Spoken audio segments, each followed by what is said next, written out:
మన ప్రభును రక్షకుడైన యేసుక్రీస్తు పరిశుద్ధ కలిగిన నామంలో ఈ ఆరాధనకు కూడా వచ్చిన మీ అందరికీ నా యొక్క హృదయపూర్వకమైన వందనాలండి. అందరికి వందనాలు. ప్రభు మిమ్మల్ని దీవించునుగాక.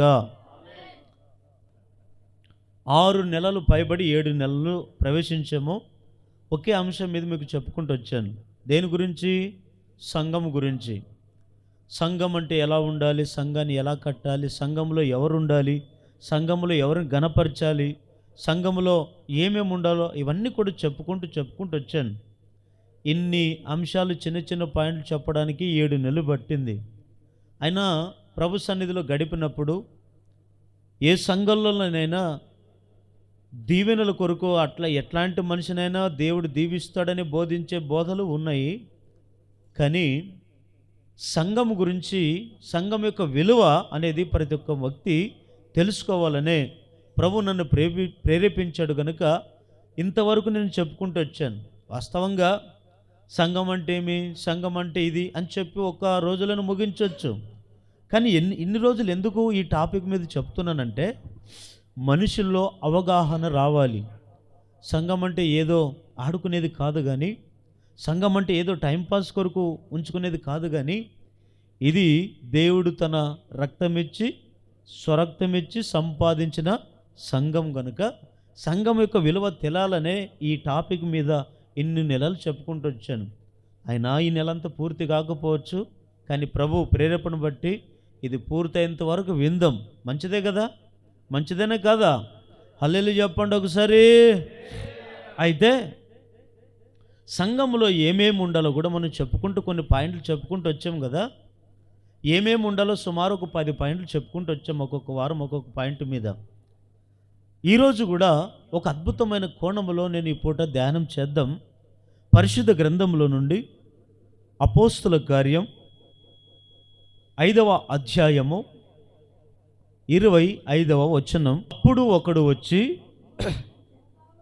ఇదిగో మీరు చెరసాలలో వేయించిన మనుషులు దేవాలయములు నిలిచి ప్రజలకు బోధించిరి. చాలు, అందరు వినండి. ఇంకా కొద్దిగా నా ముఖం చూస్తూ వినండి. ఇక్కడ నేను చెప్పే టాపిక్ ఏమిటంటే ఈరోజు సంఘములో మనుషులు ఉండవలెను. చెప్పండి అందరూ, మరొకసారి చెప్పండి గట్టిగా. మీరు అనొచ్చు, మనుషులు కాకుంటే పశువులు ఉంటారా అని మీరు అనొచ్చు. కానీ కొద్దిగా నేను లోతుగా కొన్ని సంఘాల గురించి నేను చదువుతున్నప్పుడు నేను చెప్పేదేం కొత్తదేం కాదు, కానీ మన పితరులే, ఈ పౌలు కావచ్చండి, తిమోతి గారు కావచ్చండి, యేసు ప్రభుకు హతసాక్షిగా మార్చబడిన అందరూ, వారికి కూడా సంఘాలు ఉన్నాయి, వారు కూడా సంఘాలు కట్టారు, వారు కూడా సంఘాన్ని స్థాపించుకున్నారు, సంఘాన్ని నడిపించారు. అయితే వారు అనుభవంతో రాసిన కొన్ని వచనాలు మనకు కనబడతాయి బైబిల్లో. ఏమిటంటే వీళ్ళంట చెరసాలలో వేయబడిన మనుషులు దేవాలయానికి వచ్చారు. ఆ దినాల్లో దేవాలయానికి వచ్చి బోధించడం మొదలుపెట్టారు. ఇప్పుడు దేవాలయము అంటే మనం ఎప్పుడైతే 10 మందిగా కూడుకుంటామో దేవాలయములో, ఏమండి, దేవాలయంలో మనం అందరం సమాజంగా కూడుకున్నప్పుడు ఇది సంఘం అంటారు. ఏమంటారు? సంఘమే కదా, సంఘమే. అయితే ఇప్పుడు సంఘాలలో మనుషులు ఉండాలని వాక్యం అంటుంది. అదే విచిత్రమైన మాట.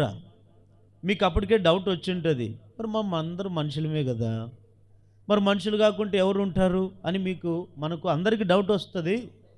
అయితే కొన్ని సంఘాల్లో అంట మనుషులు లేరంట.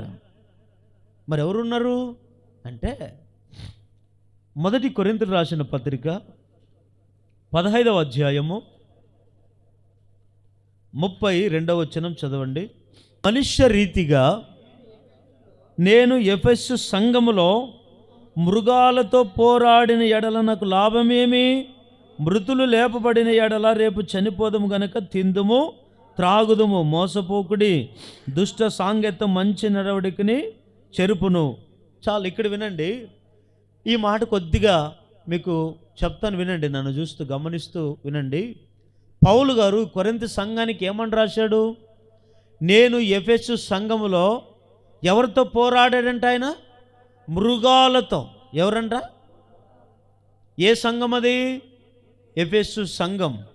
అంటే ఎఫెసు సంఘములో ఎవరితో పోరాడుతున్నాడంటే ఈయన? ఆ మృగాలు ఎవరు? మనుషులే మృగాలు. అర్థమైందా ఇప్పుడు? అంటే మనుషులు ఎందుకు ఉండాలని కోరుకుంటున్నాడంటే, ఇప్పుడు మృగాల స్వభావాలు వేరే ఉంటాయి, మనుషుల స్వభావాలు. అంటే అక్కడ ఆ ఎఫెసు సంఘములో మనుషులు లేరని అర్థము? ఉన్నారు. ఆ మనుషులను దేనికి పోల్చాడు ఆయన? మృగాలకు పోల్చాడు. ఇంకా కొద్దిగా ముందుకెళితే కీర్తనల గ్రంథం 73వ కీర్తన 22వ వచనంలో, నేను తెలివిలేని పశుప్రాయుడినైతిని, నీ సంఘములో ఎట్ల వాడైపోయాడంట ఆయన? మృగము అంటండి, మృగం. చాలు. ఈ అధ్యాయం రాసింది ఎవరు? వినండి, అందరూ వినండి. ఈ అధ్యాయం రాసిందంటే ఎవరు? ఆసాపు కీర్తన. ఎవరండి? ఎవరు రాసింది అది? ఆసాపు గారు రాశారు. ఈయన ఏమంటున్నాడు? ఆ కీర్తన అంతా రాస్తూ తనకు తానే ఏమనుకుంటాడు తెలుసా? నేను తెలివిలేని పశులాగా మారాను ప్రభువా, ఆఖరికి నీ సంఘములో ఎట్లా అయిపోయాను తెలుసా, నేను మృగములాగా అయిపోయాను అంటాడు.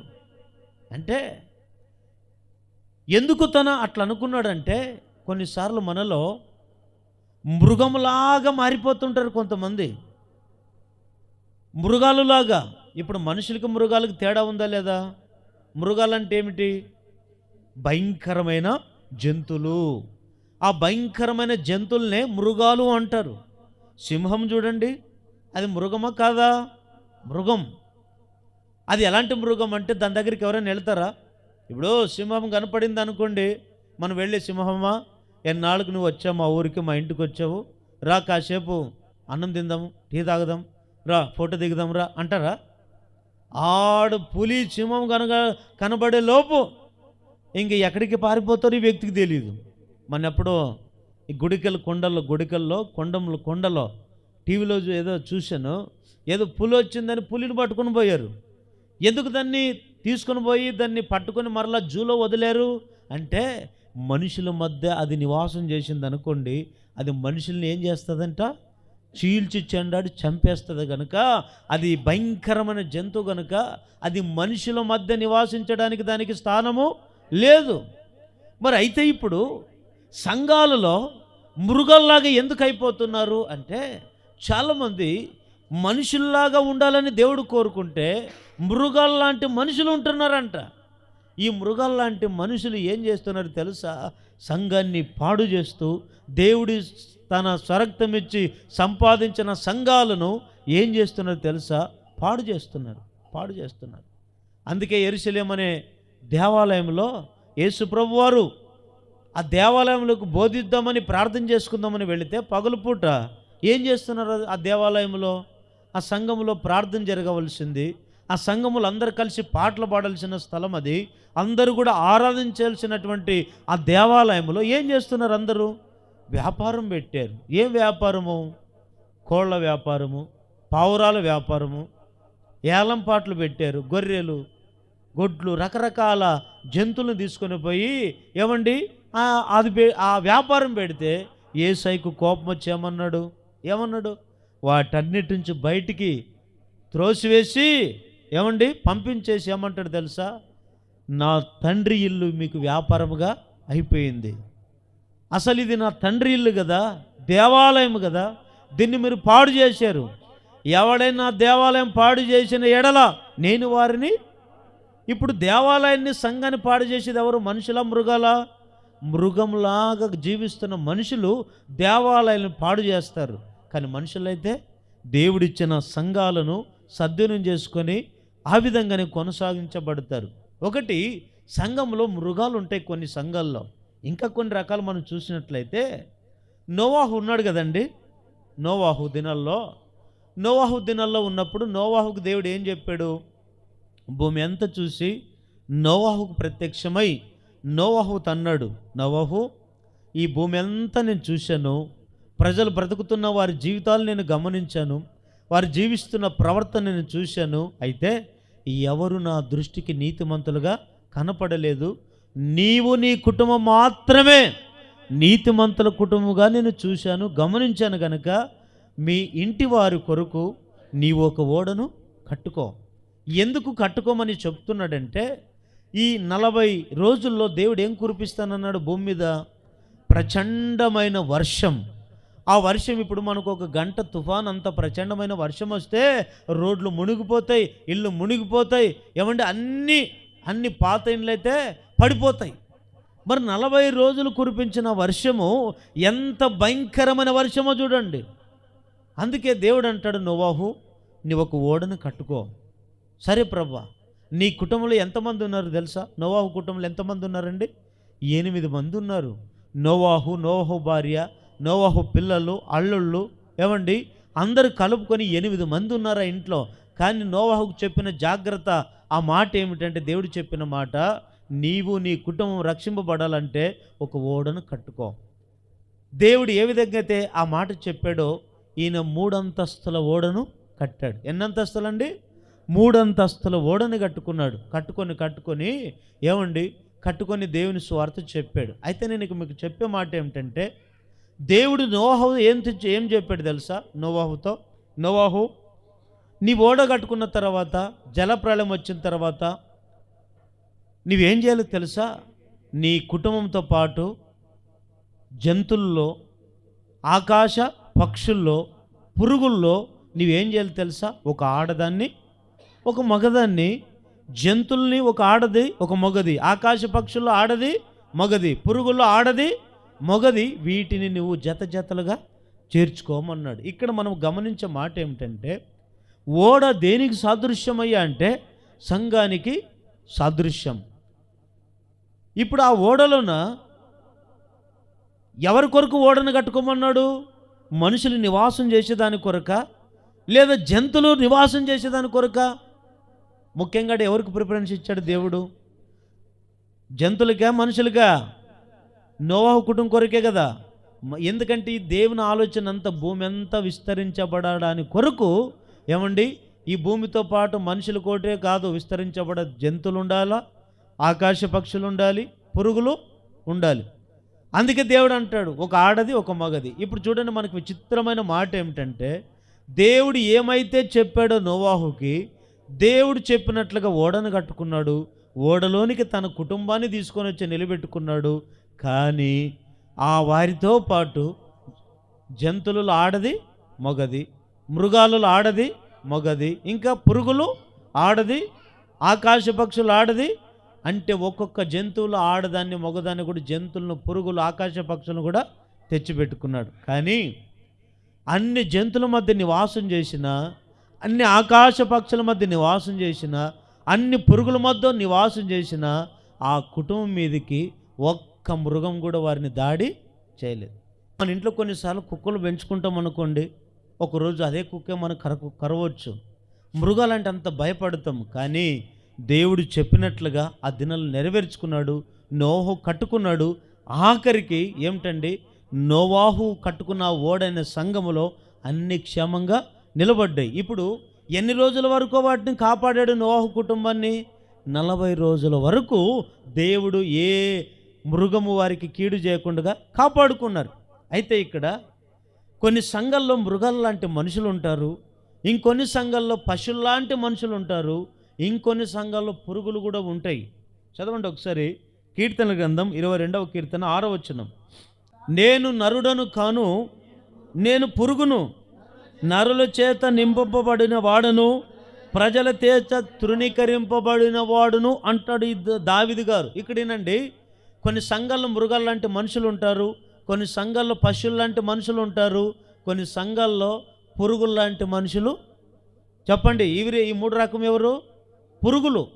మనుషులే ఒక పురుగు. అందుకే అంటున్నాడు నేను నరుడను కాను. మరి ఎవరు?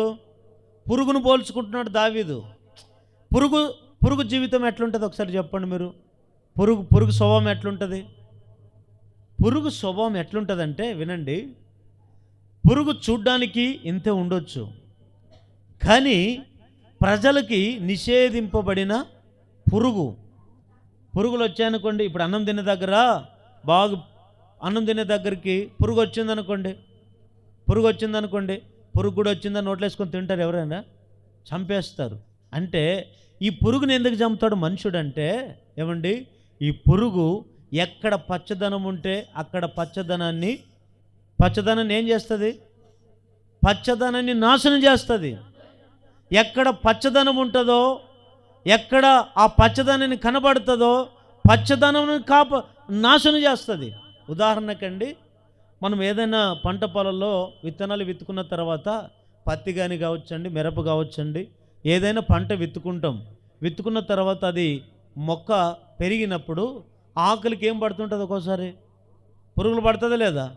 ఈ రైతు ఏం చేస్తాడు? అమ్మో మా పొలంలో ఎర్ర తెగులు వచ్చింది, ఇంకా తెగులు, రకరకాల తెగుళ్ళు వచ్చే పురుగు పట్టింది అంటే, పురుగు ఎందుకు పడుతుంది? పురుగు పడితే దానికి ఫలాలు కాయవని అర్థం, పంట నాశనం చేస్తుందని అర్థం. పురుగులు పట్టినప్పుడు ఏం చేస్తాడు ఈ వ్యక్తి? ఆ పురుగు చచ్చే మందు కొడతాడు. ఎప్పుడైతే పురుగు చచ్చే మందు కొడతాడో వెంటనే పురుగు చచ్చిపోతుంది, ఆకు మరలా పచ్చగా మారుతుంది, ఫలాలు ఇస్తుంది. అప్పుడు ఆ చేతి పంటను మనం సంతోషంగా తినగలుగుతాం. ఇప్పుడు యోనా ఉన్నాడు కదా, యోనా ఉన్నాడు లేదా? యోనాని ఏం చెప్పాడు? నినివే పట్టణానికి వెళ్ళమన్నాడు. నినివే పట్టణానికి వెళ్ళమంటే 3 రోజుల తర్వాత వెళ్ళాడండి. తర్వాత విషయం అది. ఆ నినివే పట్టణానికి వెళ్ళినప్పుడు 3 రోజుల తర్వాత చేప కడుపులో మింగినప్పుడు అది కక్కేస్తుంది. నినివే పట్టణం ఒడ్డున ఆ కక్కేసిన వెంటనే యోనా లేచి ఎక్కడికి వెళ్తాడు? ఒక రోజంతా నినివే పట్టణానికి వెళ్ళి దేవుని సువార్త ప్రకటిస్తాడు. దేవుని సువార్త ఎప్పుడైతే ప్రకటిస్తాడో వాళ్ళందరూ ఇంకా గోనె పట్ల కట్టుకొని ఉపవాసం ఉండి బూడిదలో కూర్చొని ఉపవాస ప్రార్థన చేయడం మొదలు పెడితే ఈ యోనా వారి మధ్యలో లేడు. ఎక్కడున్నాడు? కొండ ఎక్కాడు. కొండ ఎక్కి ఎక్కడ కూర్చున్నాడు తెలుసా? ఎర్రటి ఎండలో కూర్చున్నాడంట. ఎక్కడ కూర్చున్నాడు? ఎండలో చెట్లు లేకపోతే ఎర్రటి ఎండలో కూర్చుంటే ఏం చేస్తున్నాడు? ఎందుకు ఎక్కడ కొండ అంటే, ఈ పట్టణాన్ని దేవుడు నాశనం చేస్తానన్నాడు కదా, అగ్ని కురిపించి నాశనం చేస్తాడా, లేకుంటే జలప్రలయం పుట్టించి నాశనం చేస్తాడా చూసుకుంటూ కూర్చుందామని చెప్పి ఎర్రటి ఎండలో కొండెక్కి కూర్చున్నాడు. దేవునికి జాలి కలిగి, అయ్యో యోనా ఎర్రటి ఎండలో కూర్చున్నాడే, ఇతనికి ఒక నీడ కావాలని చెప్పి అప్పటికప్పుడు ఒక చెట్టు నిర్మిస్తాడు. ఏ చెట్టు అది తెలుసా? సోర చెట్టు. ఏ చెట్టు అది? చెప్పండి, ఏ చెట్టు అది? సోర చెట్టు. ఆ చెట్టు అప్పటికప్పుడు పుట్టి నీడనిస్తుంది. అప్పుడు ఈయన ఎండలో ఉన్నంత వరకు ఏమనుకున్నాడు? ఈ బతికేదానికంటే నేను చచ్చేది మేలు అనుకొని దేవునికి ప్రార్థించి, దేవా నేను చచ్చిపోయేది మేలు ప్రభా, నేను చంపే అంటుంటాడు. అప్పుడు ఆయన బాధ చూడలేక దేవుడు ఏం చేశాడు తెలుసా? ఆ చెట్టును మొలిపిస్తాడు, వెంటనే అది నీడనిస్తుంది. అప్పుడు మరలా సంతోషపడి, అయ్యా ఎంత చల్లగా ఉంది, ఎంత బాగుంది అని చెప్పి గాఢంగా నిద్రపోవాలని చూస్తాడు. మరుసటి రోజు ఏం చేస్తాడు తెలుసా? దేవుడు పచ్చగా ఉన్న చెట్టు మీదకి ఏం పంపిస్తాడు? పురుగును పంపిస్తాడు. చదవండి, మాట భలే ఉంటుంది. యోనా గ్రంథము 4వ అధ్యాయం. ఇక్కడ చూడండి, 5వ వచనం చూడండి. అప్పుడు యోనా ఆ పట్టణంలో నుండి పోయి దాని తూర్పు తట్టున బస చేసి అక్కడ పందిలి ఒకటి వేసుకొని పట్టణంలోకి ఏమి సంభవించునో చూచేదనని ఆ నీడను కూర్చొని ఉండగా దేవుడైన యెహోవా ఏ చెట్టు అంటది? సోర చెట్టు ఒకటి ఏర్పరిచి అతనికి కలిగిన శ్రమను పోగొట్టుటకై అది పెరిగి యోనా తలకు పైగా నీడనిచ్చుటకు చేసెను. ఆ సొర చెట్టును చూచి ఎట్లా పడ్డాడంట? సంతోషపడ్డాడంట. సంతోషం వచ్చిన వెంటనే ఏమైపోయింది అక్కడ? మరుసటి ఉదయమునందు దేవుడు ఒక పురుగును ఏర్పరచగా అది ఆ చెట్టును తొలిచినందున చెట్టు వాడిపోయాను. మరియు ఎండకాయగా దేవుడు వేడిమి గల తూర్పు గాలిని రప్పించెను. యోనా తలకి ఎండ దెబ్బ తగలగా అతడు సొమ్మసిల్లి బ్రతుకుట కంటే చచ్చుట నాకు మేలనుకోలేను. ఇక్కడ వినండి, ఇప్పుడు సోర చెట్టు మొలిచినప్పుడు ఎట్లుందండి? పచ్చగా ఉందా లేదా? ఉందా లేదా చెప్పండి. పచ్చగా ఉంది. పచ్చగున్న చోట ఎవరుంటారు? పురుగు ఉంటుంది. ఇప్పుడు పచ్చగున్న సంఘంలో ఎవరైతే పురుగులాగా ఉంటారో ఆ సంఘము ఏమైపోతుంది తెలుసా? ఏమైపోతుంది? నాశనం అయిపోతుంది. పురుగు అంటే దాని అర్థం ఏమిటో తెలుసా? ఈ పురుగు ఒక చోట ఉండదంటండి. ఈ పురుగు ఒక చోటు ఉండదు. పురుగు తిరుగుతూ ఉంటుంది గూడు లేని పక్షుల్లాగా. అంటే దాని అర్థం ఏమిటంటే స్థిరత్వం అనేది ఆ పురుగుకి ఉండదు. మనుషుల్లో కూడా ఎప్పుడు స్థిరత్వం అనేది ఉండాలి. అయితే నేను చెప్పే మాట ఏమిటంటే సంఘంలో ఎవరు ఉండాలని చెప్పుకున్నాము టాపిక్ చెప్పండి. ఎవరు ఉండాలని సంఘంలో? నేను అది చెప్పేది మీకు అర్థమవుతుందా లేదా? అర్థమవుతుందా లేదా? సంఘంలో ఎవరు ఉండాలంట? మనుషులు కదా. మరి మనుషులు కాకుండా పౌలు గారు ఏమన్నాడు? ఎఫెసు సంఘంలో ఎవరున్నారన్నాడు?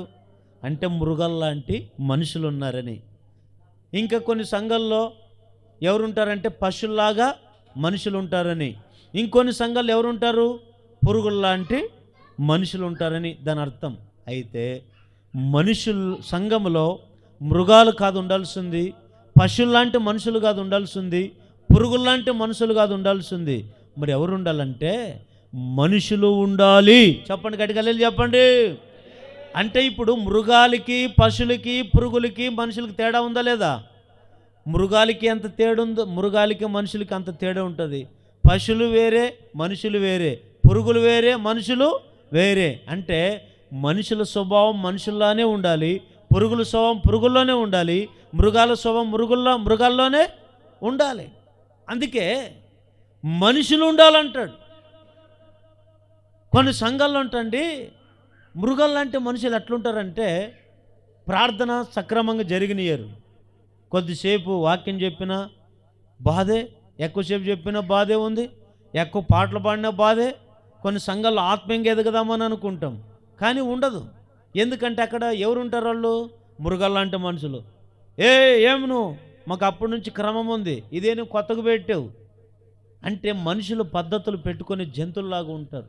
చాలాసార్లు మీకు ఈ సేవలో ఎన్నో అనుభవాలు చూశాను. అని చెప్పుకుంటుంటే ఈరోజు సరిపోదు, కానీ చాలా అనుభవాలు. ఒక పెళ్ళిళ్ళకి వెళ్ళిన అనుభవాలు అనుభవిస్తుంటాం, ఒక ఎక్కడైనా కుటుంబ ప్రార్థనకు పిలిచినా అక్కడ కొన్ని అనుభవాలు నేర్చుకుంటాం. ఎందుకంటే మనుషులు ప్రార్థన సక్రమంగా జరిగినారు. ఇట్లాగే ఒక ప్రాంతంలో కూడికని పిలిస్తే వాళ్ళు కుటుంబ సభ్యులు ఏ బాధ ఉందో, ఏ కష్టాలు ఉందో మొత్తానికి పెట్టుకుంటే అక్కడికి వెళితే అక్కడికి ఒక ఆయన సంఘ పెద్దలు వచ్చారండి. ఆ ఊర్లో ఉండే సంఘ పెద్దలు వచ్చి ఒక ఆయన ఫుల్లుగా త్రాగొచ్చి ఏ స్థానం కోరుకుంటాడో తెలుసు ఆయన. పోనీ నీ స్థానం ఎక్కడ? ఇక్కడ బలిపీఠం, అగ్రపీఠం అంటే ఒక పరిశుద్ధులు నీతిమంతులు నిలబడితే బాగుంటుంది. కానీ ఆయన వచ్చి సింహాసనం ఇక్కడ కోరుకుంటున్నాడు. ఆయనకి చైర్ తెచ్చేసేసారు. పోనీ కూర్చున్నావా? ఊరికో కూర్చునొచ్చు కదా. వాక్యం చెప్పి ఆయన గద్దిస్తాడు. ఎంతసేపా? ఇప్పుడు విని బాగుపడదామని ఎంతోమంది వచ్చి ఉంటారు. ఒకవేళ నీకు వినే ఇంట్రెస్ట్ ఉంటే అక్కడ కూర్చో, వినే ఇంట్రెస్ట్ లేకపోతే అక్కడి నుంచి. అంటే దానికి ఒక లోక సామెత ఉంది, మేషగాడిదనొచ్చి అంటే ఇప్పుడు కొన్ని సంఘాలు ఎట్లుంటారంటే బాగా బలపడాలి, బాగుండాలి, మేము ఆత్మీయంగా ఎదగాలి, లోతైన సత్యాలు తెలుసుకొని మేము ఆత్మీయంగా జీవించాలని కోరుకునే వాళ్ళు ఎంతోమంది ఉంటారు. కానీ కొంతమంది మృగాల్లాంటి మనుషులు ఉంటారు. అది సంఘ పెద్దల రూపంలో కావచ్చు, సేవకుల రూపంలో కావచ్చు, ఇంకొక రూపంలో కావచ్చు, మృగాల్లాంటి మనుషులు ఉంటారు. కానీ అట్లాంటి వాళ్ళు కాదంటే దేవుడు కోరుకున్నది సంఘంలో ఉండాలని. మరి ఎవరు కోరుకుంటాడంటే మనుషులు ఉండాలని కోరుకుంటాడు. ఇంకొన్ని సంఘాల్లో తోడేళ్ళు లాంటి మనుషులు ఉంటారని వాక్యంలో రాయబడి ఉంది. కానీ దేవుని బిడ్డలారా, మనుషులు ఉండాలంట. ఎవరు ఉండాలి చెప్పండి? ఎవరు ఉండాలి? పురుగులు లాంటి వాళ్ళు కాదు, పశువులు లాంటి వాళ్ళు కాదు, మృగాలు లాంటి వాళ్ళు కాదు ఉండాల్సింది. మనుషుల్లాగా మనం ఉండాలి. గట్టిగా చెప్పండి. ఎందుకు మనుషుల్లాగా ఉండాలంటాడు? ఈ మనుషుల్లో ఏముంది? ఒక 4 విషయాలు ఉన్నాయి. త్వరగా ఒక్కొక్క పాయింట్ చెప్పి ముగించేస్తాను. మొదటి మాట చదవండి. మనుషుల్లో ఏముంటుందంటే ఫిలిప్పీలకు రాసిన పత్రిక 2వ అధ్యాయము 6-7 వచనాలు చదవండి ఒకసారి. ఫిలిప్పీలకు రాసిన పత్రిక 2వ అధ్యాయం 6-7 వచనాలు. ఆయన దేవుని స్వరూపము కలిగిన వాడై ఉండి దేవునితో సమానంగా ఉండుట విడిచిపెట్టని కూడని భాగ్యమని ఎంచుకొనలేదు. కానీ ఈ మాట బాగువినండి, మనుషుల పోలికగా పుట్టి దాసుని స్వరూపమును ధరించుకొని తన్ను తానే రిక్తునిగా చేసుకొనెను. మరియు ఆయన ఆకారమందు మనుషుడుగా కనబడి మరణము పొందునంతగా ఆయన అనగా శిలువ మరణం పొందునంతగా విధేయత చూపిన వాడై తన్ను తాను తగ్గించుకొనెను. అందరు వినండి, మనుషుల్లో ఏముంటుందంటే దేవుని పోలిక ఉంటుంది. చెప్పండి, అందరు గట్టిగా చెప్పండి, చెప్పండి, గట్టిగా చెప్పండి. మనలో మనుషుల్లో ఏముండాలి? ఎప్పుడు ఎవరి పోలిక ఉండాలి ఉంటుందంట? దేవుని పోలిక. దేవుని పోలిక అంటే ఏమిటి చెప్పండి? దేవుని పోలిక అంటే ఏమిటి? ఎట్లుంటుంది దేవుని పోలిక? ఎవరైనా దేవుని చూశారు లేదా? దేవుని చూసామన్న వాళ్ళు ఒకసారి గట్టిగా హల్లెలూయా చెప్పండి. చూడలేదు మీరు? దేవుని చూడలేదా? అయ్యో, దేవుడు ఎట్లుంటాడంటే కనబడు. కనబడేవాడు ఎప్పుడు దేవుడు కాదు. కనబడుకోకుండా అదృశ్యమైపోయి దృశ్యమైన కార్యాలు చేస్తారు చూడండి, ఆయనే దేవుడు. హల్లెలూయా చెప్పండి. బైబిల్ అంటుంది, ఆది యందు వాక్యం ఉండెను, వాక్యము దేవుని యొద్ద ఉండెను, వాక్యమే దేవుడై ఉండెను. హల్లెలూయా. అంటే ఇప్పుడు పోలిక చెప్తాను మీకు. కీర్తన గ్రంథంలో చాలా రెఫరెన్సులు అవన్నీ చెప్పును, కానీ వినండి. కీర్తనకాడు 119 కీర్తనలు అంటాడు, దేవా నువ్వు నన్ను నీ చేతులతో నిర్మించి నీ రూపు నాకు ఏర్పరిచితివి అంటాడు. అంటే దేవునికి తెలుసు భూమి మీద మృగాలతో పాటు మనుషులతో ఈ జంతువులతో పాటు పురుగులతో పాటు ఆకాశ పక్షులతో పాటు చెట్లతో పుట్లతో పాటు మనుషుడు కూడా జీవించాలనేదే దేవుని కోరిక. మరి అయితే ఈ భూమిని విస్తరించబడ్డానికి కొరకు దేవుడు ఎవరిని పుట్టించాడు? నరుణ్ణి పుట్టించాడు, ఆదామును పుట్టించాడు. ఎవరు పోలికతో పుట్టించాడండి? ఎవరు పోలిక? ఆదాం పోలిక. చెప్పండి, ఎవరు పోలిక? మనగిన ఎవరైనా పిల్లలు పుడితే, ఇప్పుడు పిల్లలు పుడతారు కదండి, బాగా పిల్లలు పుడితే మాత్రం ఇప్పుడు అచ్చం వాళ్ళ ఆయన పోలికే. ముక్కు కూడా చక్కగా ఉంది, ఈ కన్ను సట్టుపోయింది, ఈ కన్ను గుడ్డుకొని వచ్చింది, ఈ చేయి ఇట్లా తిరిగింది, ఇట్లా వంకర తిరిగిందంటే ఆ పోలికలను బట్టి మన ఇంట్లో ఎవరైనా ఉంటే వాళ్ళు లాగు పుట్టాడు అంటుంటాం. కానీ మనుషులు పోలిక ఎప్పుడు లేదు. మనమందరం ఎవరు పోలిక అంటే దేవుని పోలిక. హల్లెలూయా చెప్పండి. మరి దేవుని పోలిక ఎట్లుంటుందంటే ఆదామును అదే అంటాడు. దేవుడు ఒక ఆలోచించాడు, ఈ భూమి మీద సూర్య చంద్రులు ఆకాశ నక్షత్రాలు అన్నీ నేను నిర్మించాను కదా, కానీ ఈ భూమిని సేద్ధపరచడానికి నరుడు లేడు. నరుడు లేకపోతే నరుణ్ణి నేను చేయాలనుకొని దేవుడు ఏం చేశాడు తెలుసా? దిగివచ్చి ఏం చేశాడు తెలుసా? నా లాంటి పోలికతో ఉన్న ఒక వ్యక్తిని పుట్టించాలని అప్పుడు మట్టిని తీసుకుంటాడు. ఏం తీసుకున్నాడండి? మట్టిని తీసుకొని బురదగా చేసి ఒక బొమ్మను తయారు చేసి, బొమ్మను తయారు ఎట్లా చేశాడు? దేవుడు ఏ పోలికతో ఉన్నాడో అదే పోలికతో చేశాడు. ఇప్పుడు మనందరి పోలికలన్నీ ఎవరి పోలిక ఉందా లేదా? దేవునికి కూడా తల ఉందా లేదా? దేవునికి కూడా చేతులు ఉన్నాయా లేదా? ఇప్పుడు కొంతమంది ఏమంటారంటే బాగా ఒక 10 తలకాయలు 10 చేతులు కనపడితే దేవుడు అంటారు. భూలోకం సంబంధంగా దేవుళ్ళు. మన దేవుడు అట్లా కాదండి. మన దేవునికి ఒకే తల ఉంటుంది. మనం ఎట్లా పుట్టామో ఆయన కూడా అట్లాగే ఉన్నాడు. కానీ ఏమిటంటే ఆయన కనబడు, మనము కనబడతాం.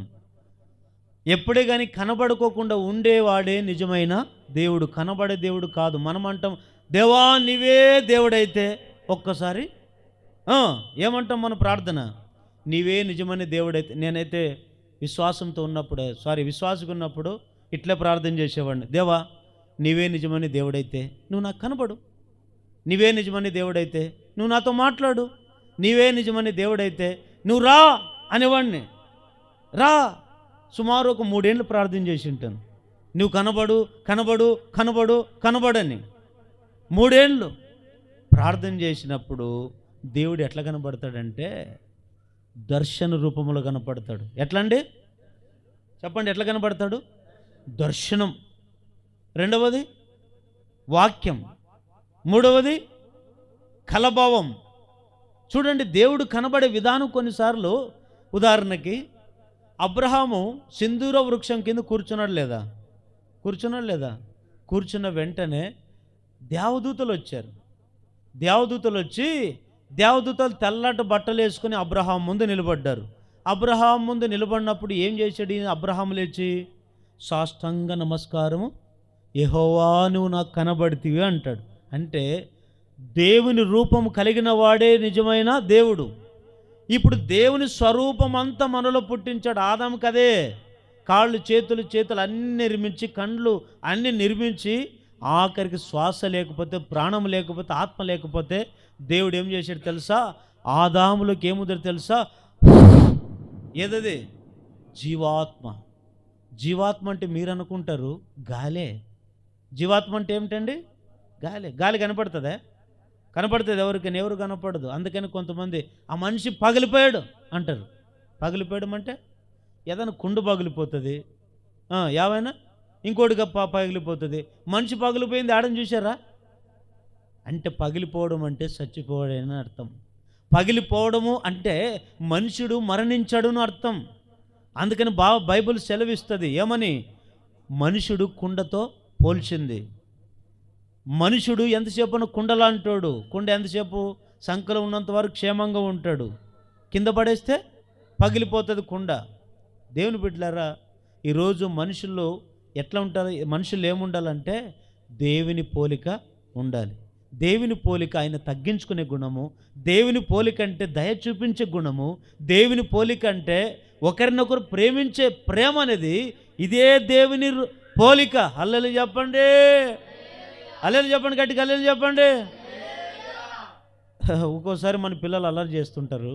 అల్లరి చేస్తుంటే చక్కగా మన తల్లిదండ్రులు ఉన్నారనుకోండి, ఆ పిల్లలు రే ఉండండిరా అంటే తల్లి కానీ ఎవరైనా అంటారు, మనకు అర్థం వాళ్ళ నాయన బుద్ధే వచ్చింది అంటుంటాడు. అంటే వీళ్ళ నాయన చిన్నుకున్నప్పుడు ఏం చేసి ఉంటాడు? అల్లరి అల్లరి అల్లరి. నేను ఎప్పుడో మా సాత్వికుడు పుట్టినప్పుడు నేను కూడా పచ్చి అల్లరిగా ఉండేవాడిని అంట. చిన్నప్పుడు నాకు తెలియదులేండి. 5 సంవత్సరాలు అప్పుడు ఒకటే అల్లరి. ఎవరి దగ్గరికని వెళ్ళేది, తలక పగులు కొట్టేది, ఇంటికి వచ్చేది, గొడవ తెచ్చేది, ఇట్లా పని చేసేవాడిని అంట.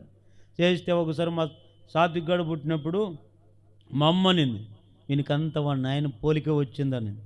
ఏం పోలిక అంటే నేను అప్పుడు ఎట్లా జీవించాను చిన్నకున్నప్పుడు? వాని తలకల బాలు కొట్టి, వీళ్ళు తలకల బాలు కొట్టి అట్లా. అంటే మనుషులు ప్రవర్తించే విధానాన్ని బట్టి ఇతనికి ఈ పోలిక, ఇతనికి ఈ పోలిక అని పేర్లు పెడతాం. కానీ మనం అందరము దేవుని పోలికై ఉన్నాము. హల్లెలూయా చెప్పండి. మనమందరం ఎవరి పోలిక? ఇప్పుడు మనుషుడు ఏ పోలికతో పుట్టాడు? అందుకే మనుషుడు అని పేరు పెట్టింది. మృగాలకి, పశువులకి, పురుగులకి ఆ వాటి స్వభావాలు వేరే. అవి మాట వినవు గనుక, అవి చెప్పినట్లుగా నడుచుకునవు గనుక, అవి తను నచ్చినట్టు జీవితాన్ని జీవిస్తాయి గనుక వాటికి మృగాలు, పశువులు, పురుగులు, తోడేళ్ళని పేరు పెట్టాయి.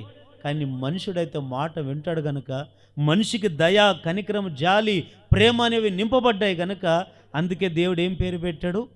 మనిషి. ఈ ఆదాముని ఎప్పుడైతే నిర్మించాడో, జీవాయుని ఊదాడో, వెంటనే ఏమన్నాడు తెలుసా? ఏమన్నాడు? ఇతను మనిషిగా. అప్పుడు ఏం చేశాడు? ఇతనికి సాటైన సహాయం లేకపోతే అప్పుడు ఆదాముకి ఏం కలుగజేశాడు? గాఢ నిద్ర కలుగజేసి ప్రక్కటెముకల్లో, ఎక్కడ? ప్రక్కటెముకల్లో ఒక ఎముక తీసి, మాంసాన్ని తీసి, స్త్రీనిగా నిర్మించి ఏమన్నాడు ఆమెను? ఈమె నారి. ఏంటంటే అది నారి. నారి నారి అంటే నారి. నరుడు అంటే ఎవరు? మనిషే. మనిషి అంటే ఎవరు? నరుడే. బైబిల్లో ఒకే వ్యక్తిని నరపుత్రుడా అని పిలిచాడు. ఎవరు ఆ వ్యక్తి చెప్పండి? బైబిల్లో ఒకే వ్యక్తిని నరపుత్రుడా అని పిలిచాడు. ఎవరిని? గట్టిగా చెప్పండి. ఏమి ఇట్లున్నారు మీరు? ఎంత హేజ్కేల్. ఏం పేరండి ఆయన పేరు? హేజ్కేల్. ఆయన ఒక్కడనే నరపుత్రుడా అని పిలుస్తాడు. అందరిని పేర్లు పెట్టి పిలిస్తే ఆయన ఒక్కడిని ఎందుకు పిలిచాడు నరపుత్రుడని? దేవుడు ఎవరినైనా పిలవాలనుకుంటే పేర్లు పెట్టి పిలుస్తాడు. ఇంకా ఆయన ఎట్లా ఇష్టపడితే అట్లా పిలుస్తాడు. అయితే ఒకసారి 1 కొరింథీయులకు రాసిన పత్రిక 11వ అధ్యాయం 7వ వచనం చదవండి. 1 కొరింథీయులకు రాసిన పత్రిక 11వ అధ్యాయం 7వ వచనం. పురుషుడైతే ఎవరు పోలికంట? పురుషుడైతే దేవుని పోలికై మహిమనై ఉన్నాడు గనుక తల మీద ముసుగు వేసుకొనకూడదు, కానీ స్త్రీ పురుషుని మహిమనై ఉన్నది. చూడండి, ఇప్పుడు పురుషుడు ఎట్లై ఉన్నాడంట? ఎవరు పోలికతో పుట్టాడంట? దేవుని పోలిక. యాకోబు రాసిన పత్రిక 3వ అధ్యాయం 9వ వచనం చదవండి. యాకోబు రాసిన పత్రిక 3వ అధ్యాయం 9వ వచనం.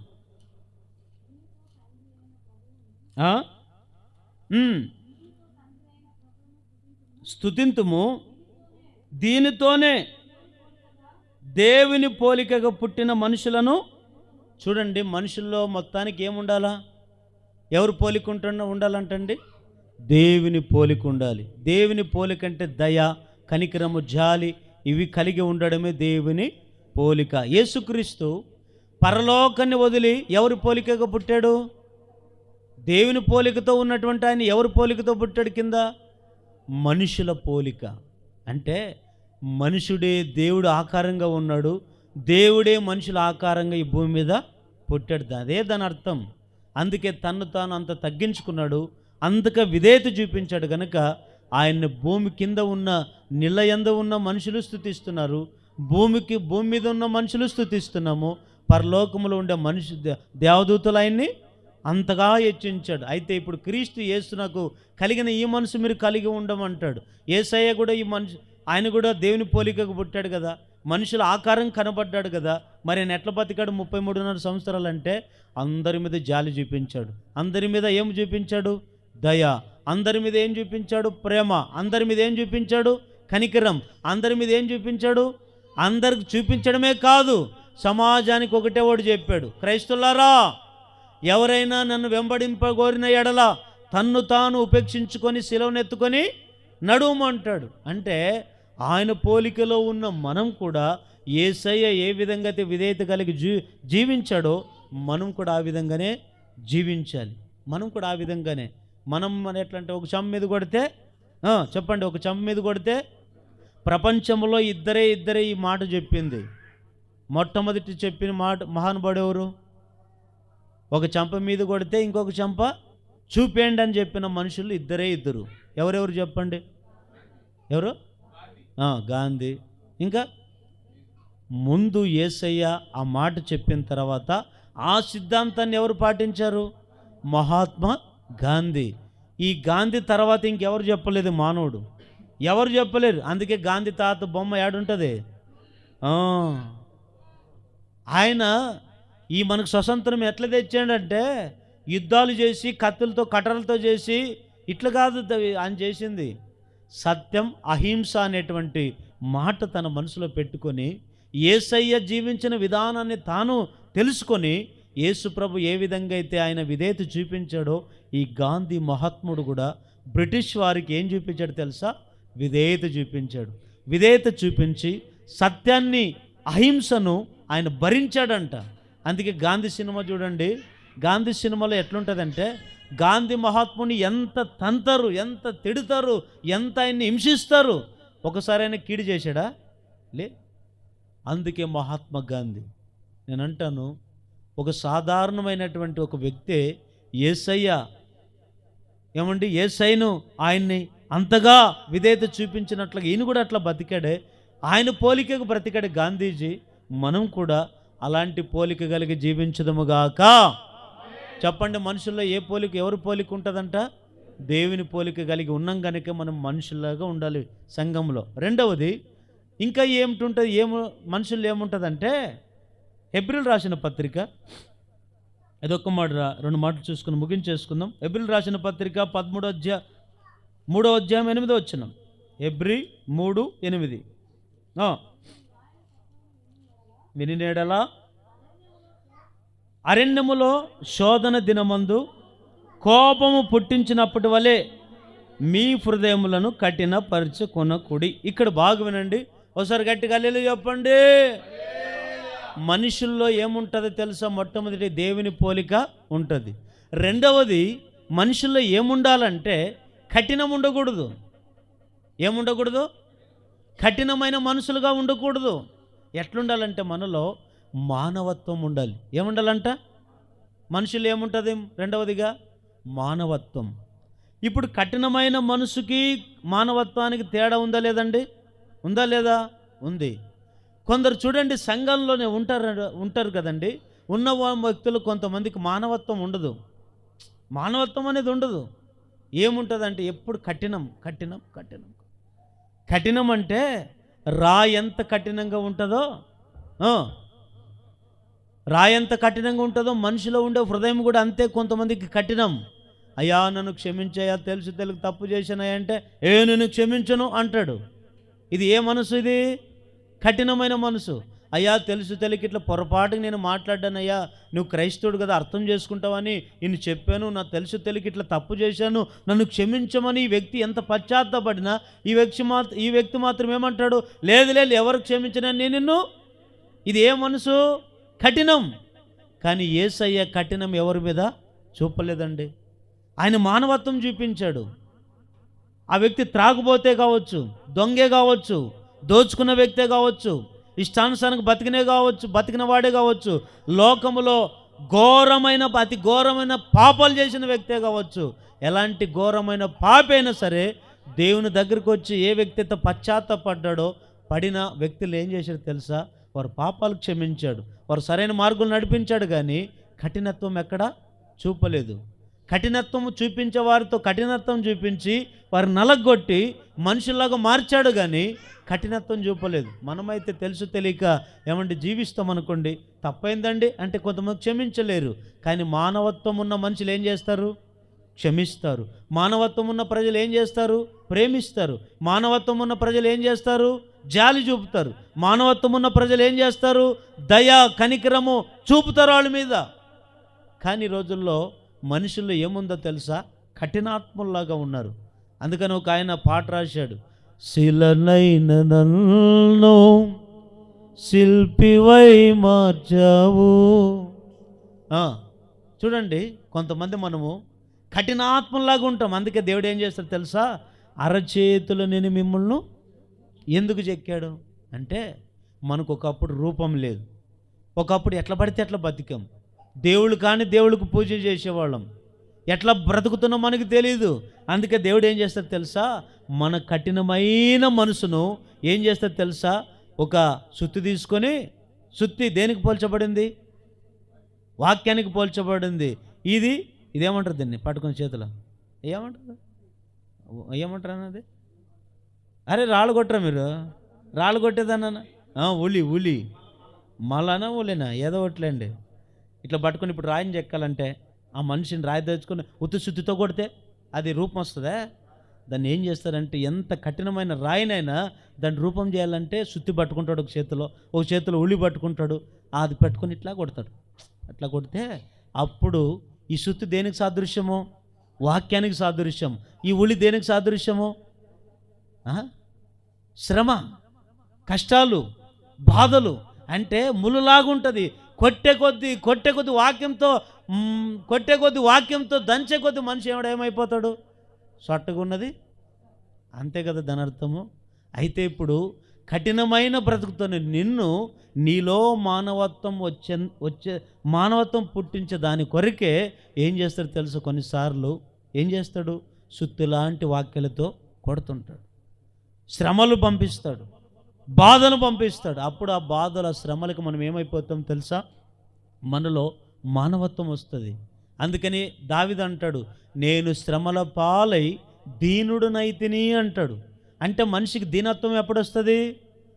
శ్రమలు వచ్చినప్పుడే, బాధలు వచ్చినప్పుడే, రోగాలు వచ్చినప్పుడే, ఒక సమస్యలు వచ్చినప్పుడే మనలో దీనత్వం వస్తుంది.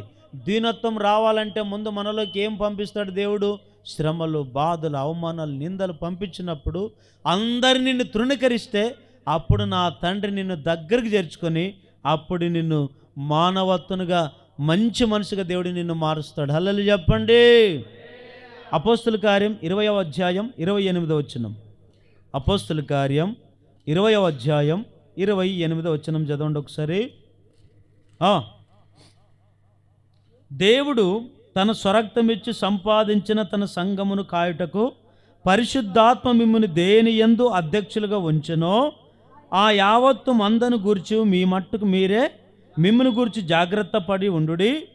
నేను వెళ్ళిపోయిన తర్వాత క్రూరమైన తోడేళ్ళు మీలో ప్రవేశించును నాకు తెలియను. వారు మందను కనికరింపరు మరియు శిష్యులను తమ వెంట ఈడ్చుకొని పోవాలని వంకర మాటలు పలుకుచు మనుషులు మీలోనే బయలుదేరుదురు. కావున నేను 3 సంవత్సరాల రాత్రింబవళ్ళు కన్నీళ్లు విడుచుచు ప్రతి మనిషికి మానక బుద్ధి చెప్తున్నాను. మీరు జ్ఞాపకము చూడండి. ఆదిమ సంఘంలో పౌలు గారు అంటాడు, నేనున్నంత వరకు సంఘం బాగుంటుంది. అందరూ బాగా వినండి, అల్లలు చెప్పండి గట్టిగా. నేనున్నంత వరకు సంఘం బాగుంటుంది. నేనున్నంత వరకు ఈ మంద కనికరం ఉంటుంది. నేనున్నంత వరకు అద్భుతాలు, ఆశ్చర్యకార్యాలు, సూచక్రియలు సంఘంలో దేవుడు జరిగిస్తాడు. కానీ నేను వెళ్ళిపోయిన తర్వాత మీలో ఎవరు వస్తారు? మీలో క్రూరమైన మనుషులు లేదా క్రూరమైన తోడేళ్ళు లాంటి మనుషులు వస్తారు. వాళ్ళు ఏం చేస్తారంటే మంద మీద కనికరపడరు. వాళ్ళు ఎంతసేపు కఠినాత్మలుగా ఉంటారు. మంద మీద జాలి పడరు, సంఘం మీద జాలి పడరు, సంఘాన్ని చీల్చి చెండుతారు. పౌలు సౌలుగా ఉన్నప్పుడు ఎట్లా ఉన్నాడంటే కఠినాత్ముడుగా ఉండి సంఘాన్ని హింస చేశాడు లేదా? హింస పెట్టి ఆఖరికి మానవత్వం ఎప్పుడొచ్చింది ఆయనకి? దమస్క్ అనే ప్రాంతానికి వెళ్ళాడు, దేవుడు దర్శించాడు, అప్పుడు ఆయన మనసును మార్చాడంట. అప్పటి నుంచి ఒకప్పుడు తన అందరినీ కనికరం చూపుకుంటూ చంపేవాడు ఆఖరికి మనుషులను చూసి ఏం పుడుతుంది దానికి? జాలి, దయ, కనికరం. చూడండి, పశులాగా ఉన్న సౌలును మనిషిలాగా మార్చాడు దేవుడు. హల్లెలూయా చెప్పండి. అందుకనే సౌలును పౌలుగా మార్చినది ప్రార్థనే. ఇట్లాంటి పాటలు వినండి ఒకసారి, బాగా భలే ఉంటాయి ఇట్లాంటి పాటలు. హల్లెలూయా చెప్పండి. అంటే పశువులాగా ఉన్న మనల్ని, మృగల్లాగా ఉన్న మనల్ని, పురుగుల్లాగా ఉన్న మనల్ని ఆఖరికి మనుషుల్లాగా దేవుడు మారుస్తాడంట. హల్లెలూయా చెప్పండి. అయితే మనుషుల్లో ఒకటి మానవత్వం ఉండాలంట, దేవుని పోలిక ఉండాలి. మూడవది ఏమిటంటే మంచితనం ఉండాలి. ఏముండాలి చెప్పండి? ఇవన్నీ మనకు తెలిసినవి కదా. మూడవది ఏముండాలి? మనుషుల్లో మంచితనం ఉండాలి. ఎప్పుడు ఏముండాలంట? కొందరికి మంచితనమే ఉండదు. మంచితనం అంటే ఏమి చెప్పండి? మంచితనం అంటే ఏమి? మంచితనం అంటే మనుషులు మంచితనాన్ని చూపిస్తారు. అంటే కీడుకు ప్రతి కీడు చేయకుండా మంచితనాన్ని. మోషేతో దేవుడు అంటాడు, ఏమంటాడు తెలుసా? మోషే అడుగుతాడు, దేవా నీ ముఖాన్ని ఒకసారి చూపు అని అడిగితే అప్పుడు అంటాడు మోషేతో, మోషే నా మంచితనమంతా నీ ఎదుట నేను కనపరుస్తాను, నీవు ఇక్కడ పక్కకు వచ్చి బండ కింద నువ్వు నిలిచి చూడమంటాడు. ఇప్పుడు దేవుడికి 2 స్వభావాలు ఉన్నాయండి. పాత నిబంధనం అంతా మంచితనంతో చూపించాడా? ప్రజలకి చెడ్డోడిగా కనబడ్డా? మంచి చూపించాడా, చెడు చూపించాడా? కరెక్ట్ చెప్పండి, ఇది ప్రశ్న కదా. పాత నిబంధన కాలంలో మంచిగా కనపడ్డా, చెడ్డోడు కనపడ్డా? బాగా ఆలోచించండి. 100% చెడ్డోడుగానే కనపడ్డాడు మనుషులకి. దానికి నిదర్శనం ఏమిటంటే దేవుడు పాత నిబంధన కాలమంతా యెహో దేవుడుగా ఉండి మనుషులను నలగొట్టడమే కాదు, చిన్నపిల్లలు కూడా కొట్టి చంపాడు అందరినీ. ఎందుకంటే అంత మంచితనం లేకుండా చెడ్డోడు కనపడ్డాడు. అందరూ అన్నారు, మీ దేవుడు ఎవడురా? ఈ దేవుడు ఫరో అంటాడు, మీ దేవుడు ఎవడు అంటాడు. ఎందుకంటే ఫరోకి దేవునిలో ఉన్న మంచితనం కనపడలేదు, చెడ్డతనాన్ని చూశాడు. కానీ చెడ్డతనము కాదైనా మంచితనములో ఉన్న చెడ్డతనాన్ని ఎందుకు చూపించాడంటే ఆయన మంచోడుగా కనబడ్డాని కొరకు ఏం చూపించేవాడు? చెడ్డోడు. అంటే ఇప్పుడు ఎప్పుడైనా కానీ చెడ్డ మనిషి మంచోడుగా మారితే ఎట్లుంటుంది కదా, భలే ఉంటుంది కదా. ఒకప్పుడు చెడ్డోడుగా బతికమనుకోండి, అబ్బా ఎంత బాగా మారాడు. కానీ యేసయ్య కొత్త నిబంధనకు వచ్చేసరికే తాను అనుకున్నాడు, ఇంక నేను ఇట్లాగే కఠినాత్ముడుగా ఇట్లాగే ఉంటే నేను పుట్టించిన నరులు నాశనం అయిపోతారని కొన్నిసార్లు మనుషులు దేవునికి ఎంత కీడు చేసినా, ఎంత చెడ్డోలుగా బ్రతికినా మనుషులకి ఏం చూపించుకున్నాడు? మంచితనాన్ని. మనిషికి ఎప్పుడొస్తుంది ఒక కోపాలు, ద్వేషాలు అంటే దేవునికి ఎప్పుడైతే వ్యతిరేకమైన కోపాలు లేపుతామో అప్పుడే చెడ్డదంతా బయటికి వస్తుంది. కానీ దేవుడంట, మన దేవుడు ఎంత చెడ్డ మనసు ఆయనకి చంపతంత కోపం వచ్చినా తన కనికరం చూపుకుంటూ వచ్చాడు, అందరినీ కాపాడుకుంటూ వచ్చాడు. అలా చెప్పండి. కానీ దేవుని బిడ్డలారా, మనలో ఏముండాలి తెలుసా? మనుషుల్లో ఏముండాలి తెలుసా? మూడవది ఎప్పుడు మంచితనం ఉండాలి. అందుకని ప్రసంగకర్త అంటాడు, సుగంధ తైలము కంటే మంచి పేరు మేలు. మంచితనం ఉంది. మంచితనం ఒకవేళ కీడు చేసేవాళ్ళే మన దగ్గర ఉండి, కీడు చేసేవాళ్ళు వాళ్ళే కనబడవచ్చు. ఎవరు ఎంత కీడు చేసినా మనం మాత్రం ఏం చేయాలంటే వారికి మంచిది చేయాలి, మేలులు చేయాలి, మంచితనాన్ని మనం చూపించుకోవాలి. అందుకే ఆ మంచితనము మనలో ఉండునుగాక. ఎన్ని పాయింట్లు చెప్పానండి? మనుషులు ఉండాలి. మనుషులు ఏముంటుంది? ఒకటి ఏముంటుంది? దేవుని పోలిక ఉండాలి. రెండవది మానవత్వము ఉండాలి. మూడవది మంచితనం ఉండాలి. నాలుగవది ఏమిటంటే మనుషుల్లో మార్పు ఉంటుందంట. ఏముంటుంది? 1 కొరింథీయులకు రాసిన పత్రిక 15వ అధ్యాయం 47వ వచనం. ఇది ఒక్క రెఫరెన్స్ చదవండి, ముగిచ్చేసుకుందాం. ఇంకా 1 కొరింథీ 15:47 వచనం. ఆ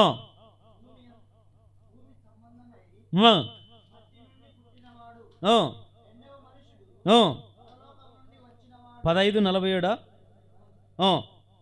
మొదటి మనుషుడు భూ సంబంధి అయి మంటి నుండి పుట్టినవాడు, రెండవ మనుషుడు పరలోకం నుండి వచ్చినవాడు. ఇక్కడ బాగా వినండి. మొదటి మనుషుడు భూమి మీద పుట్టినవాడు ఎవరు? మొదటి మనుషుడు ఆదాం. రెండవ మనుషుడు ఎవరు? యేసయ్య. కింద చదవండి.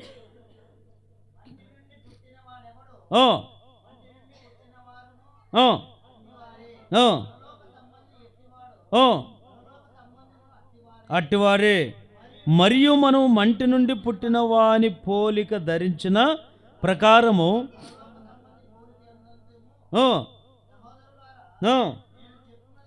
ఏమనగా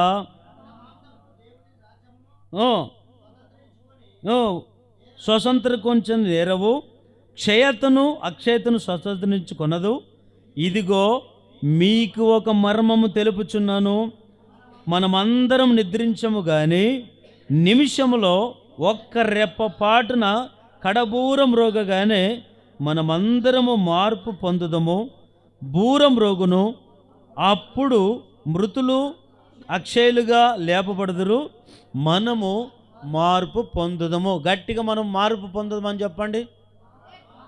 మనము మార్పు పొందుదమని చెప్పండి. మనిషిలో ఏముండాలో తెలుసా? నాలుగవదిగా మార్పు ఉంటుందంట. ఏముంటుంది? మార్పు. మార్కు కాదు, మార్పు. ఏదది? మార్పు. మార్పు అంటే పాడబడతాం, మార్పు చెందవా నీవు. చూడండి, అంటే మార్పు ఎందుకు చెందాలి? మనుషుడు కనుక మార్పు చెందాలి. కొంతమంది మారరు, మనుషుల్లో మార్పు చెందలేము. కానీ వాక్యం అంటుంది మనం మార్పు చెందాలని. మనుషులు ఎప్పుడు మార్పు చెందుతూనే ఉండాలి. ఓ సందర్భంలో యేసుక్రీస్తు వారు పిల్లలంతా నిలబెట్టి అంటాడు, పిల్లల్ని చూపించి పెద్దోళ్ళకి ఏం చెప్తాడు? మార్పు నొంది బిడ్డల వంటి వారైతేనే కానీ దేవుని రాజ్యంలో మీరు ప్రవేశించలేరని. అంటే మనిషి రోజు రోజు ఏమవ్వాలి? మార్పు చెందాలి. ఎందుకు మార్పు చెందాలంటే నిన్ను రాకల్లో నువ్వెంత మారితే అంత నువ్వు శుద్ధ సువర్ణంగా మార్చబడి దేవుని రాజ్యం చేరుతావు. ఇప్పుడు శరీరం ఉంది, శరీరము అక్షయతను ధరించుకుంటుంది. అందుకే మన మనుషులు ఎప్పుడు మారాలి, మార్పు చెందాలి. మార్పు చెందే వాళ్ళని మనుషులు అంటారు, మారుకోకున్న వాళ్ళని మనుషులు అంటారండి. అందుకని కొంతమంది ఎన్ని సంవత్సరాలైనా మారడు, ఏమి మారదు, ఆమె మారదు, మందిరానికి వెళ్ళినా మారదు అంటుంటారు. కానీ మనుషుడు మారాల, మనుషులకు బ్రతకాలనే ప్రతి వ్యక్తి ఎప్పుడు మార్చుకోవాలనుకుంటాడు. తన ఆలోచన మార్చుకోవాలనుకుంటాడు, తన తలంపులు మార్చుకోవాలనుకుంటాడు, తన పద్ధతులు మార్చుకోవాలనుకుంటాడు, తన స్వభావాలను మార్చుకోవాలనుకుంటాడు.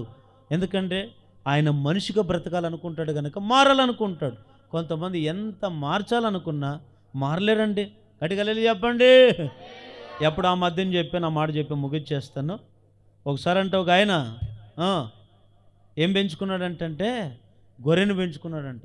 ఏం పెంచుకున్నాడు? గొర్రెను పెంచుకున్నాడంట. గొర్రెను పెంచుకొని రోజు దాన్ని శుభ్రం చేసి బాగా సబ్బుతో కడిగి పొలానికి వెళ్ళి మేపుకొని వచ్చి మరి ఇంట్లో కట్టేసేవాడంట. ఒకసారి పొద్దున లేచి గొర్రెను తీసుకొని బాగా వెన్నెలతో కడిగి శుభ్రం చేసి షాంపేసి అదే తిక్కి బాగా నీట్గా చేసుకొని గొర్రెను మేపుకొద్దామా అని తీసుకొని వెళుతున్నాడంట. మార్గ మధ్యలో ఒక ఏం కనపడిందంట? పంది కనపడిందంటండి.